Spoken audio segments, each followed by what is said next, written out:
السلام علیکم ورحمۃ اللہ وبرکاتہ۔ الحمدللہ الذی علم بالقلم علم الانسان ما لم يعلم واشهد ان لا الہ الا اللہ وحدہ لا شریک له واشهد ان محمدا عبدہ ورسولہ، اما بعد۔ عزیز طلبہ، گزشتہ دروس میں مقدمہ کو ما لہو و ما علیہ کے ساتھ بڑھایا گیا ہے۔ آج کے اس درس میں ہم مقدمہ کا خلاصہ لے کر کے حاضر خدمت ہے تاکہ امتحان کی تیاری میں کوئی کسر باقی نہ رہ جائے اور آپ ایک شجرہ کی شکل میں، ایک نقشے کی شکل میں مقدمہ کو مختصر وقت میں جامعیت کے ساتھ پڑھ لیں۔ اسی لیے میں آپ کے سامنے مقدمہ کے خلاصہ کو اس بورڈ پر مختصر بیان کر دیا ہوں۔ واضح ہے کہ اگر آپ اس کو اپنے کاپی میں لکھ کر اس کو صحیح طریقے سے سمجھ جاؤ اور صحیح طریقے سے ان تمام کی تعریفات کو پڑھ لو تو مقدمہ میں سے کہیں بھی سے کوئی بھی شخص سوال کو نہ لے کر جائے، آپ کو جواب دینے میں کسی طرح کی کوئی پریشانی کا سامنا انشاءاللہ نہیں کرنا پڑے گا۔ تو اولا ہم نے مقدمہ کو دو حصوں میں تقسیم کیا ہے، یعنی مقدمہ چونکہ آپ شروع میں پڑھ چکے ہو کہ مقدمہ دو چیزوں پر مشتمل ہے، ایک فصاحت، نمبر دو بلاغت۔ اب اس کے بعد فصاحت کی لغوی اور اصطلاحی تعریف مؤلف رحمہ اللہ نے یوں کی تھی کہ فصاحت کا لغوی معنی بیان و ظہور کے ہیں، نمایاں کرنے کے ہیں، اور اس کا اصطلاحی معنی یوں کیے تھے کہ جو کلام، کلمہ اور متکلم کی صفت واقع ہو۔ تو جب متکلم کی صفت واقع ہوگی تو اسی اعتبار سے کیا تعریف بنتی ہے تو کہے کہ فصاحت کلمہ۔ فصاحت کلمہ کی تعریف یوں کیے تھے کہ فصاحت کلمہ وہ ہے جو تین چیزوں سے محفوظ ہو، جو تین چیزوں سے صحیح سالم ہو، اس کو فصاحت کلمہ کہتے ہیں۔ یعنی نمبر ایک تنافر حروف سے خالی ہو، نمبر دو مخالفت قیاس سے خالی ہو، اور نمبر تین غرابت سے خالی ہو۔ ایک پر ایک پر مفصل گفتگو کیے تھے مؤلف رحمہ اللہ۔ یعنی تنافر حروف کہتے ہیں کہ کلمات کا اس طرح سے آنا، اس طرح پیش آنا، ایسا ہونا کہ وہ زبان پر بھاری اور بولنے میں دشوار گزاری کا سبب ہو، جیسے الرش ہے جو کہ خردار مقام کے لیے استعمال کیا جاتا ہے، وہ ان نباتات کے لیے، ان گھاس پھوس کے لیے استعمال کیے جاتے ہیں جسے اونٹ چرتے ہیں وغیرہ۔ اور نمبر دو مخالفت قیاس۔ مخالفت قیاس کی تعریف یوں کی گئی تھی کہ مخالفت قیاس وہ ہے جو صرفی قوانین کے خلاف جاری ہے، یعنی صرفی قوانین کے اگر خلاف جاری ہوا ہے تو اس میں مخالفت القیاس ہے، اور اگر مخالفت القیاس پائے جا رہے ہوں تو وہ کلمہ فصاحت نہیں کہلا سکتا، یعنی فصیح کلمہ نہیں کہلا سکتا ہے۔ تو یہ کہہ رہے ہیں، جیسے اس کی مثال پیش کی گئی تھی کہ بوک کی جمع ابواق آنی چاہیے لیکن اس کو برخلاف بوقات لانا، اگر بوقات لائیں گے تو اس میں مخالفت قیاس ہے، اس کے برخلاف اگر بوق کی جمع ابواق لائیں گے تو وہ موافق قیاس ہے۔ تو یہاں جب بوقات لائیں گے تو مخالفت قیاس کے شکار ہونے کی وجہ سے وہ فصاحت کلمہ نہیں کہلایا جا سکتا ہے۔ اور غرابت، تو غرابت کہتا ہے کہ کوئی ایسا کلمہ ہو جو غیر معمول استعمال ہو، جس کا معنی واضح نہ ہو یا جس کا معنی سب کوئی نہیں جانتے ہو، انشاء پرداز اور اسی طرح کتاب اور ماہرین بلاغہ، ماہرین علم لغت کے نزدیک وہ کلمات مشہور و معروف نہ ہو تو اس کلمات کو غرابت سے شمار کیا جاتا ہے۔ یا اگر یہ تینوں طرح کی کوئی بھی ایک صفت پائی جائے تو اس کو فصاحتی کلمہ نہیں کہیں گے۔ تو خلاصہ ہے کہ فصاحتی کلمہ کہتے ہیں ان تین چیزوں سے محفوظ رہنے کو، یعنی تنافر حروف، مخالفت قیاس اور غرابت سے۔ اب اس کے بعد مؤلف رحمہ اللہ نے بحث کی تھی کلام پر کہ فصاحت کلام، پورے فصاحت کلام بھی تین چیزوں سے محفوظ رہنے کو کہتے ہیں، کہ فصاحت کلام بھی تین چیزوں سے محفوظ رہنے کو کہتے ہیں۔ یعنی فصاحت کلام وہ ہے جو تنافر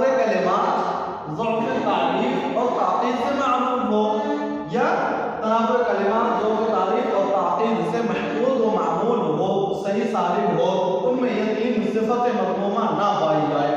اب تنافر کلمات کیا ہے؟ تو تنافر کلمات بالکل تنافر حروف ہی کی طرح ہے، بس اس میں فرق یہ ہے کہ اس میں حروف پہ بحث ہو رہی تھی اور اس پہ کلمات پہ بحث ہوگی، یعنی کئی کلمات کا اکٹھا ایسے جمع ہو جانا کہ وہ زبان پر بھاری اور بولنے میں یعنی کہنے میں دشوار گزاری کا سبب ہو، تو اس کو تنافر کلمات کہتے ہیں۔ جیسے آپ ایک مثال لے سکتے ہو، بطن کبیر کبیر کبیر، اس میں تمام کلمات کے معنی گرچہ الگ الگ ہے، کبیر تین استعمال کیا گیا ہے، یہ الگ بحث ہے، اس پہ اگر ہم بحث کرنا چاہیں تو لمبی ویڈیو کی ضرورت پڑتی ہے۔ تو بطن کبیر کبیر کبیر، اس میں تین کبیر استعمال کیا گیا ہے اور تینوں کا معنی جو ہے، تینوں کا معنی الگ الگ ہے۔ اس کا ترجمہ کریں گے تو واضح ہو جائے گا کہ اس کا معنی سب الگ الگ ہے، لیکن کلمات کبیر کبیر کبیر ہے، جس کی وجہ سے یہ کلمہ جو ہے تنافر کلمات کا شکار ہو گیا ہے۔ اسی طرح مؤلف رحمہ اللہ نے اس کی مثال یوں پیش کی تھی، وحرب قبر بمکان قفر ولیس قرب قبر حرب قبر، تو اس سے بھی واضح ہے کہ یہ قریب المخارج، حروف، کلمات اور اسی طرح ان تمام کے اکٹھا ہونے کی وجہ سے یہ بولنے میں دشوار گزاری کا سامنا کرنا پڑتا ہے اور اسی طرح اس زبان پہ بھاری ہو گئے ہیں، تو اس کو کہتے ہیں تنافر کلمات۔ نمبر 2، ضعف تعلیف۔ تو ضعف تعلیف کیا کہتے ہیں؟ تو بولے کہ ضعف تعلیف بالکل برخلاف مخالفت قیاس ہے، یعنی مخالفت قیاس میں چونکہ کلمہ پر بحث کی جا رہی تھی اس لیے وہ صرفی قوانین کے خلاف جانے والے کو کہتے ہیں، اور ضعف تعلیف چونکہ کلام پر بحث کی جاتی ہے اور کلام علم نحو میں اس پر ادراک کیا جاتا ہے، علم نحو میں اس پر بحث کی جاتی ہے، اس لیے ضعف تعلیف کہتے ہیں کہ جو نحوی قوانین کے خلاف جاری ہو، جو نحوی قواعد کے خلاف جاری ہو، اس کو ضعف تعلیف کہتے ہیں۔ جیسے ایک قاعدہ ہے کہ ضمیر کو اس کے مرجع کے بعد ذکر کیا جاتا ہے، چنانچہ اس قاعدے یا نحویت کے خلاف اگر کوئی شخص ضمیر کو مرجع سے پہلے ذکر کر رہا ہے تو وہ کلمہ یا وہ کلمات ضعف تعلیف کا شکار ہے اور وہ کلام فصیح نہیں کہا جا سکتا ہے۔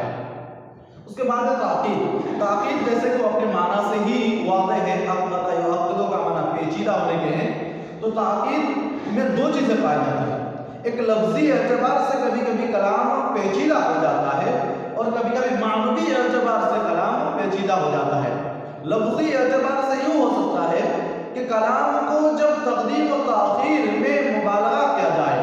یعنی جس کو تقدیم کرنا چاہیے، مقدم کی حیثیت حاصل ہو، اس کو مؤخر کر دیا جائے، اور مؤخر کی حیثیت رکھنے والے کلام کو مقدم کر دیا جائے، تو کبھی کبھی ایسا ہوتا ہے کہ کلام کا معنی سمجھنے میں پریشانی ہوتی ہے اور اسے پیچیدگی کا سامنا کرنا پڑتا ہے، تب اس کو تاکید لفظی کہا جائے گا۔ یا پھر اس کی صورت یوں بھی بن سکتی ہے کہ کوئی لازم ملزوم چیز ہے،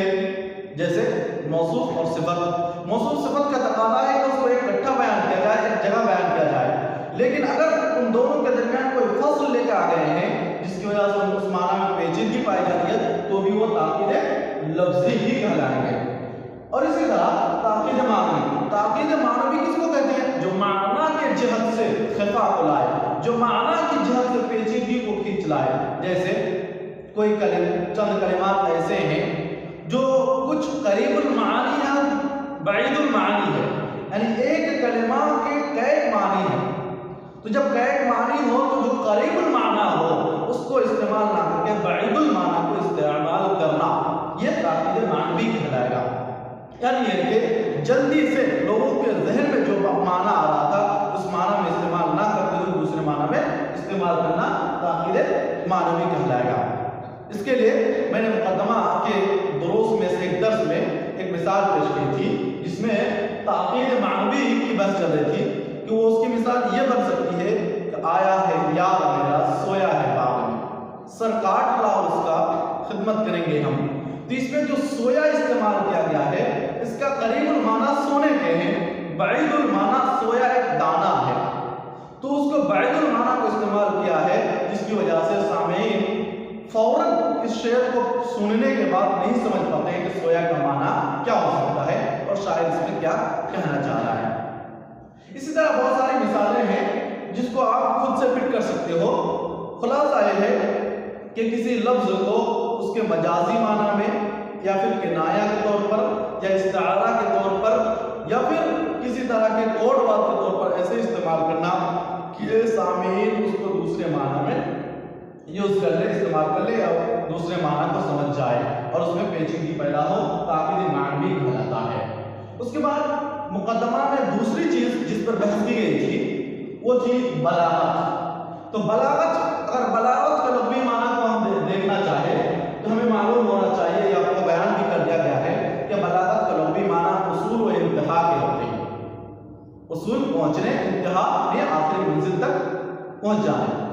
کو کہتے ہیں۔ اور اگر اس کی اصطلاحی معنی پر غور کریں تو مؤلف رحمہ اللہ نے اس کی اصطلاحی تعریف یوں کی ہے کہ وہ ہے جو بلاغت کلام اور بلاغت متکلم کی صفت واقع ہو رہی ہے، جو بلاغت کلام اور بلاغت متکلم کی صفت واقع ہو رہی ہے۔ تو بلاغت کلام اور بلاغت متکلم کو میں نے دو حصوں میں سے تقسیم کر دیا کہ بلاغت سے نکلتے ہیں کیا، بلاغت کلام اور بلاغت متکلم۔ پھر اس کے بعد بلاغت کلام جو ہے اس میں اس کی جو تعریف بنتی ہے اس میں دو چیزیں ہیں، ایک ہے مقتضا اور ایک ہے حال، ایک ہے مقتضا اور ایک ہے حال۔ اور انہی چیزوں کو جو جس چیز کے ذریعے جوڑا جاتا ہے، جس چیز کو اس کے موافق فٹ کیے جاتے ہیں، اس کو کہتے ہیں مطابق۔ یعنی بلاغت کلام کی تعریف یوں کی گئی تھی کہ کلام کا مقتضا حال کے مطابق ہونا،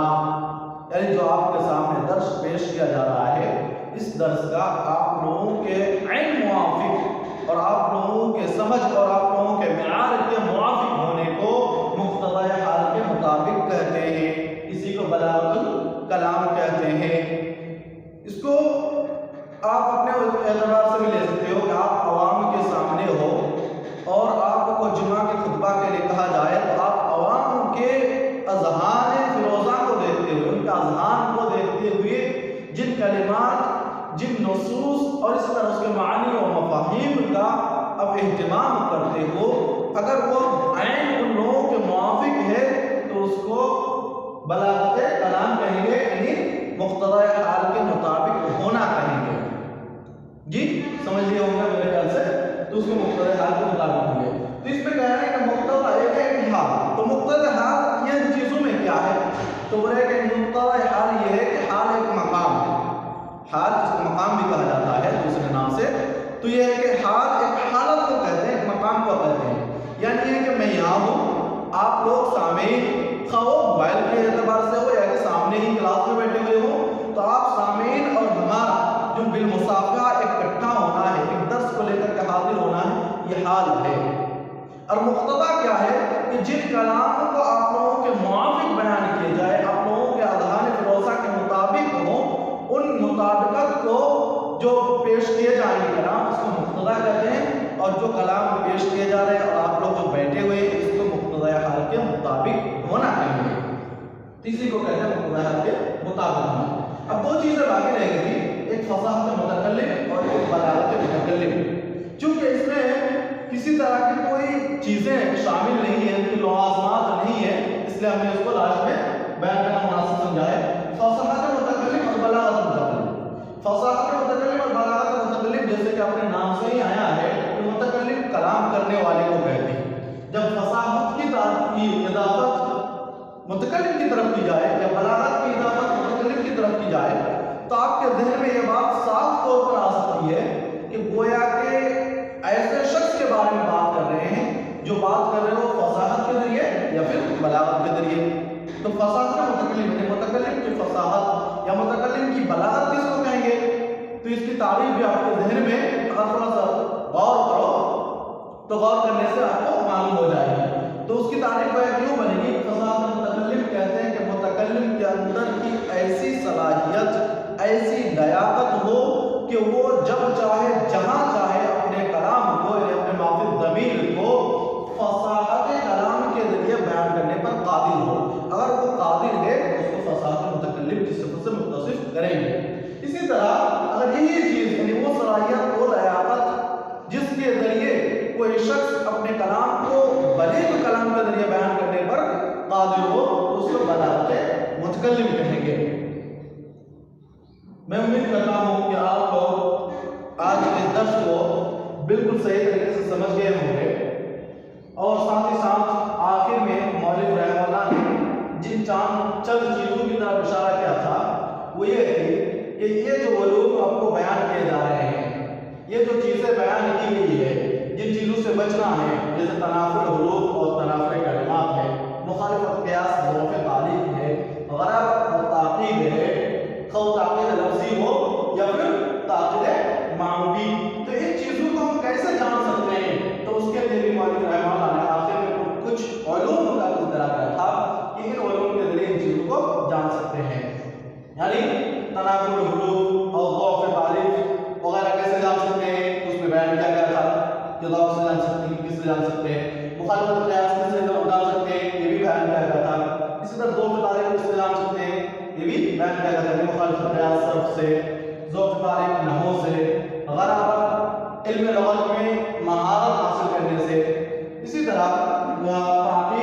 تاقید میں دو چیزیں، تاقید لفظی ہے جس کو تقدیم و تاخیر یا فصل سے چونکہ بحث ہوتی ہے اس کو بھی نحو سے جان سکتے ہیں، تاقید معنوی جو کہ معنی سے متعلق ہے اس لیے اس کو علم البیان سے جان سکتے ہیں چونکہ علوم بلاغہ میں سے ایک علم ہے، علم بلاغہ۔ تو آج کا درس ہم یہیں سے ختم کرتے ہیں اور امید کرتے ہیں کہ آپ لوگ آج کے اس درس کے مقدمے کو صحیح طریقے سے سمجھیں گے تاکہ آپ کے امتحان میں کس طرح کی کوئی پریشانی نہ ہو۔ آخر میں ایک چیز کی طرف آپ کو اشارہ کرنا چاہوں گا کہ کسی ٹیکنیکل پرابلم کی وجہ سے شاید کہ تاقید سے متعلق جو درس تھا وہ درس اپلوڈ نہیں ہو پایا تھا، تو تاقید کے سلسلے میں ہم مختصراً یہی بیان کرنا چاہیں گے کہ تاقید اس کلام کو کہتے ہیں جس میں خفا ہو، جس میں پوشیدگی ہو، جو کلام ظاہر نہ ہو، اس لیے کہ تاقید کا معنی احمد یوقدو سے تاقید ہے، پیچیدگی کے ہوتے ہیں، اور تاقید کو جیسے کہ میں نے یہاں دو حصوں میں تقسیم کیا تھا، تاقید کی دو قسمیں ہیں، تاقید لفظی اور تاقید معنوی۔ اگر تاقید لفظی ہے یعنی اس میں تقدیم و تاخیر یا کوئی فصل ہے تو اس صورت میں بھی اس کے درمیان اگر معنی کے اندر خفا پایا جا رہا ہے تو اس کو تاقید لفظی کہیں گے، جیسے جس کی مثال مولوی رحمہ اللہ نے یوں پیش کی تھی کہ جفقت وهم لا يشفقون بها بهم شیام علی الحسب الاغر دلائل، تو اس کی تقدیر عبارت مولوی رحمہ اللہ یوں بیان کہتے ہیں کہ جفقت بهم شیام دلائل علی الحسب الاغر وهم لا يشفقون بها، تو یہاں جو ہے جفقت بهم بیان کیا گیا، اس کے بعد شیام دلائل، تو شیام دلائل جو ہے یہ موصوف صفت ہے اور ان دونوں کے درمیان فصل لے کے آ گئے ہیں، یعنی شیام علی الحسب الاغر، اس کی وجہ سے اس کے معنی میں خفا پایا جاتا ہے، پوشیدگی پائی جاتی ہے، اس کی وجہ سے اس میں تاقید لفظی ہے۔ اور اسی طرح اس میں جفقت بهم وهم لا يشفقون بها، تو یہاں جو ہے جفقت جو ہے جفقت کے بعد بهم ہونا چاہیے، لیکن اس کے درمیان بھی اس کو تقدیم و تاخیر کر لیا گیا ہے کہ وهم لا يشفقون بها کو بہم کے بیچ میں لگا گیا ہے اور اس کو تقدیم و تاخیر پایا گیا ہے، جس کی وجہ سے اس میں بھی تاقید لفظی ہے۔ اور اس کے بعد جہاں تک دوسری قسم تاقید معنوی کی بات ہے تو تاقید معنوی جو معنی کی جہت سے اس میں تاقید اور پوشیدگی پائی جائے، تو معنی کی جہت سے تاقید اس طور پر ہو سکتے ہیں جیسے کہ میں نے ایک بیان کیا تھا، جس کی ایک پہلی صورت یہی ہو سکتی ہے کہ وہ قریب المعنی اور بعید المعنی ہو، جن میں سے بعید المعنی کو بیان کیا جائے اور قریب المعنی سے اجتناب کر لیا جائے۔ دوسری وجہ یہ بھی ہو سکتی ہے کہ اس میں مجازات کو استعمال کیا جائے اور اس کا حقیقی معنی چھوڑ کر کے مجازی معنی مراد دیا جائے، یا پھر ہے کہ اس میں کنایہ پیش کیا جائے، تو کنایہ کو سب کوئی سمجھ نہیں سکتے ہیں، تو کنایہ کو سب نہیں سمجھتے ہیں، اس لیے اس میں معنی میں غموض پایا جا سکتا ہے۔ اس کی مثال یوں پیش کیے تھے کہ نَصَرَ الْمَلِكُ أَلْسِنَتَهُ فِي الْمَدِينَةِ،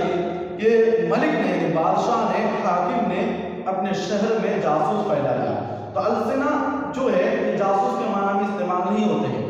لیکن السنہ کا معنی جو ہے وہ ترجمان کے معنی میں استعمال کر سکتے ہیں، اس لیے کہ زبان کے ذریعے ترجمانی کی جاتی ہے، لیکن چونکہ جاسوس جو ہے کسی چیز کا مشاہدہ کرنے کے بعد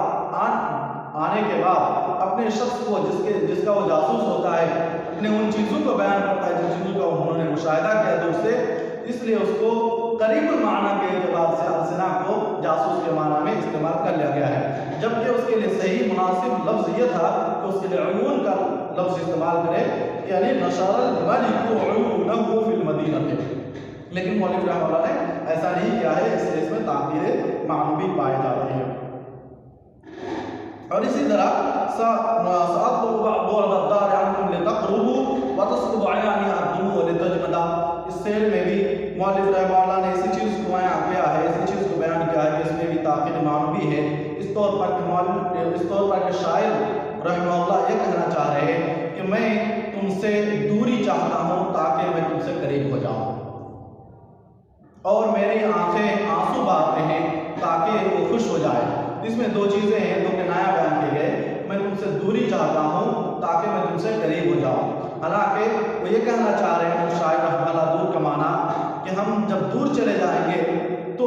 تم ہر وقت میرے دل میں موجود رہو گے، میں ہر وقت تمہارے فکر میں رہوں گا کہ فلاں شخص تھا جو آج میرے پاس نہیں ہے۔ تو تم گویا کہ دور ہم چاہتے ہیں اس لیے کہ دوری کی وجہ سے تم ہر وقت میرے دل میں آ جاؤ گے، قریب ہو جاؤ گے۔ تو اس کو قریب المعنی نہیں بلکہ بعید المعنی میں استعمال کر رہے ہیں۔ حالانکہ کوئی بھی شخص جب اپنے سے جدا ہو جائے تو وہ قریب حقیقتاً نہیں ہو سکتے ہیں، لیکن مجازاً اس کو چونکہ دل میں قریب ہوتے ہیں اس لیے اس کو